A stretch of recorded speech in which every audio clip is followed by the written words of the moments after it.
Hi again, welcome back to the series of videos about the gambler wife.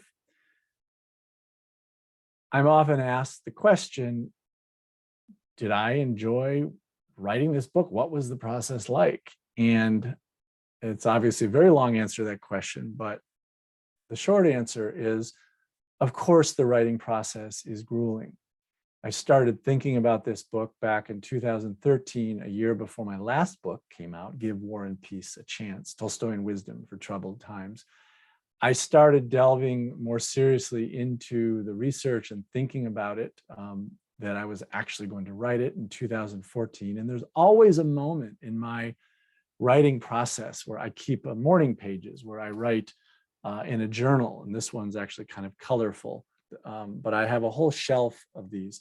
And every day I try to spend 20 minutes and just let my thoughts flow, free flow on the page. And often ideas come, ideas related to things that I'm thinking about or work that I'm working on. And there's always a moment where in my morning pages, I stole this idea, of course, from Julia Cameron, for those of you who are familiar with The Artist's Way, who suggested morning pages. There's always a moment where I realize that I'm going to write this book. There's usually a year period of thinking about it, of mulling over it, of wondering whether really I want to write this, whether this is the book I want to write. And there's always this moment, and I can identify it for every book that I've written, including this one, that was the day that I crossed that threshold, and I knew I was going to write the book. And so this one, and so I spent 7 years on this book, 4 or 5 years of research, and then another couple of years just in the writing and the rewriting. So,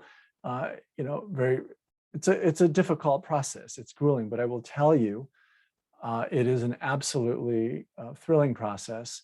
And I often advise my students at UVA, when you're thinking about a job, that you want to take after college or whatever, don't think in the abstract. Think about what you want to be doing between 9 in the morning and 5 in the afternoon. And I can tell you that what I was doing between 9 and 5, or between 9 and 9 or 9 and midnight at crazy hours. But those moments where I was thinking about the book and I was mulling over creative strategies and how I was going to tell the story and crafting the story and digging into the research and learning all the details about the everyday lives of Anna and Fyodor Dostoyevsky, all of that was just nirvana to me. I loved it. I loved every minute of it. And when the book, as hard as it was, I don't want to be Pollyannish. I'm not suggesting that, that there weren't struggles, but boy, I wouldn't trade it. I wouldn't trade it for a thing. And when I was done with the book, really in the late 2020, I went through a depression, as I often do, because I was letting it go. This thing that I had worked on, that I had occupied so much of my mental and emotional and creative energy for so long, was going away and was about to take on a very new form. And there's a sense of loss. And part of that loss is just the excitement and the joy that I derive from living in the world that I was imagining and researching for 7 years.